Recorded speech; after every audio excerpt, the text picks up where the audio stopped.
दोस्तों, इतिहास में जयपुर की महारानी गायत्री देवी का नाम बहुत ही आदर से लिया जाता है। वो बेखौफ महिला जिसकी सुंदरता की मिसालें दी जाती है, जो राजघराने से लेकर राजनीतिक तक सभी कामों में आगे रही और जिसने आखिरी दम तक अपना जीवन अपनी शर्तों पे जिया। राजमाता के नाम से प्रसिद्ध महारानी गायत्री देवी जयपुर के महाराजा सवाई मानसिंह द्वितीय की तीसरी पत्नी थी। दोस्तों, गायत्री देवी का जन्म पूर्व महाराजा जितेंद्र नारायण भूप बहादुर के घर 23 मई 1919 को हुआ था। उनके बचपन का नाम आयशा था, लेकिन एक दिन उनकी मां की एक मुस्लिम सहेली ने उनको बोला कि ये आयशा मुस्लिम नाम है, तो उनकी मां ने आयशा से बदलकर उनका नाम गायत्री रख दिया। दोस्तों, इस कहानी में हम उनसे जुड़ा वो किस्सा याद करते हैं जो हिंदुस्तान के इतिहास के कुछ सबसे चर्चित राजनीतिक विवादों में से एक रहा है। इस विवाद में महारानी गायत्री देवी और इंदिरा गांधी से जुड़े रहस्य है जो आप लोगों को जानना बहुत जरूरी है। तो शुरुआत में एक ही स्कूल में पढ़ती थी गायत्री देवी और इंदिरा गांधी। दोनों की स्कूलिंग रविन्द्रनाथ टैगोर द्वारा स्थापित शांति निकेतन स्कूल से हुई थी। माना जाता है कि इनकी रंजिश के पीछे यही का एक कोई किस्सा रहा है। खबरों की मानो तो इंदिरा गांधी गायत्री देवी से जला करती थी। हालांकि इसे लेकर कोई दो राय नहीं है कि गायत्री देवी के आगे इंदिरा गांधी फीकी लगती है, लेकिन ये जरूर कहा जाता है कि इनकी जंग की शुरुआत यहीं से हुई थी। दोस्तों, स्कूल के जमाने में इंदिरा गांधी को जलन था। इसको लेकर लेखक खुशवंत सिंह के अलावा किसी ने कुछ साफ तौर पर लिखा नहीं है। खुशवंत सिंह के अनुसार इंदिरा गांधी को उस समय स्कूल में गायत्री देवी की खूबसूरती और उनकी प्रसिद्धि से जलन होती थी। गायत्री देवी की खूबसूरती के चर्चे उस जमाने में बहुत होते थे। गायत्री देवी ने 12 साल की उम्र में ही सवाई मानसिंह को अपना दिल दे दिया था। सिमी ग्रेवाल के टॉक शो पे उन्होंने कहा भी था कि राजा साहब उनके लिए किसी सपने की तरह है। और जैसे ही उन्होंने ये जाकर अपनी माँ से कहा तो उनकी माँ को लगा कि ये गायत्री देवी का बचपना है।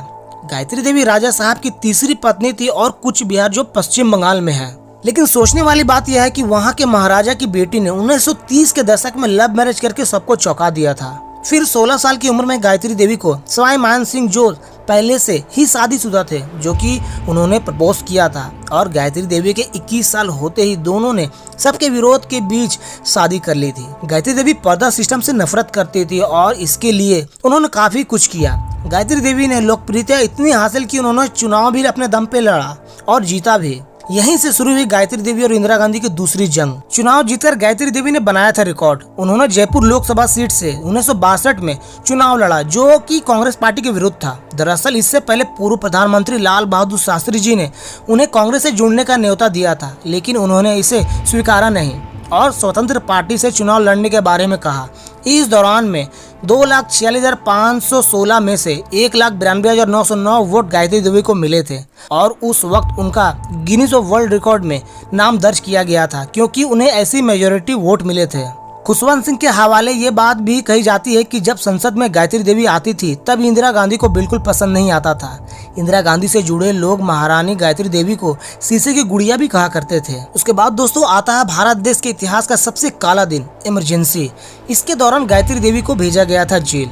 इंदिरा गांधी ने जब इमरजेंसी की घोषणा की थी तब मीसा एक्ट के तहत कई विरोधी नेताओं को जेल भेजा गया था। जिस समय ये हुआ उस समय गायत्री देवी मुंबई में अपना इलाज करवा रही थी, इसलिए वो पहली अरेस्ट से बच गई थी। लेकिन जैसे ही वो दिल्ली पहुंची वैसे ही उनके यहाँ इनकम टैक्स का छापा पड़ा था। उन्हें conservation of foreign exchange and private of smuggling activity act के तहत जेल भेज दिया गया। इस पूरे प्रखंड में फिल्म बादशाह भी बनाई गई है। कहा जाता है कि इंदिरा गांधी के आदेश पर गायत्री देवी का जयपुर का महल भी खुदवाया गया था। इस छापे में टैक्स अधिकारियों ने 1.70 करोड़ डॉलर का खजाना मिलने की बात कही थी। इसमें सोने के सिक्के, हीरे, कीमती जेवरात मिलने की भी बात सामने आई थी। यह बेशकीमती खजाना महारानी का था। उनका कहना था कि महारानी ने अपने राजमहल में एक चेम्बर बनाकर इस खजाने को छुपा रखा था। इसके बारे में उन्होंने सूचना नहीं दी थी।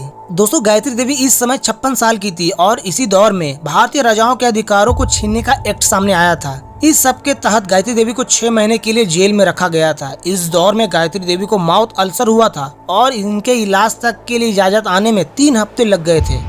जेल के दौरान इन्होंने कई अहम फैसले लिए। गायत्री देवी की किताब ए princess remember memory of the महारानी ऑफ जयपुर में लिखा है कि उनके साथ कितना अमान्य व्यवहार किया गया था, लेकिन उन्होंने हार नहीं मानी। जेल में उन्होंने अपने 6 महीने बहुत अच्छे से बिताए और उनके बाद पैरोल पर आजाद हुई। जेल में गायत्री देवी के साथ कैदियों और उनके बच्चों को भी पढ़ाया करती थी। फिर जेल से रिहा होने के बाद वह राजनीतिक से रिटायर हो गई और इमरजेंसी के बाद हुए चुनाव में इंदिरा गांधी हार गई। साल 1999 में कूच बिहार तृणमूल कांग्रेस ने गायत्री देवी को लोकसभा का टिकट देने की पेशकश की, लेकिन उन्होंने ये स्वीकार नहीं किया और कहा था कि जिस देश का लोकतंत्र तानाशाह के हाथों हो वहाँ सरकार नहीं बनाया जा सकेगी। इसके बाद गायत्री देवी ने इंदिरा गांधी को सिर्फ एक बार फोन किया जब संजय गांधी की मौत हुई थी। उस समय इंदिरा गांधी ने शर्म के कारण गायत्री देवी से बात करने से इनकार कर दिया और ऐसा माना जाता है कि राज परिवार को मिलने वाले सरकारी भत्ते प्रिवी पर्स को खत्म करने की बात और उसके नियमों में संशोधन भी इंदिरा गांधी ने गायत्री देवी से जलन के चलते करवाया था। लेकिन जयपुर में आज भी ये बात होती है कि इंदिरा गांधी और संजय गांधी की मौत का कारण गायत्री देवी पर किए गए सितम के कारण हुआ था। खैर दोस्तों, और अंत में 19 जुलाई 2009 को फेफड़े में संक्रमण और लकवे से संघर्ष करते हुए गायत्री देवी का निधन हो गया। तो दोस्तों, गायत्री देवी के बारे में ये जानकारी आपको पहले से थी तो कमेंट करके जरूर बताएं और वीडियो कैसा लगा। वीडियो अच्छा लगा तो वीडियो को लाइक जरूर करें और ज्यादा से ज्यादा अपने दोस्तों परिवारों को शेयर करें ताकि मैं आप लोगों के लिए ऐसी वीडियो ला सकूँ। और ऐसी इन्फॉर्मेटिव वीडियो के लिए चैनल को जरूर सब्सक्राइब करें। मिलते हैं अगले वीडियो में, तब तक के लिए जय हिंद, वंदे मातरम।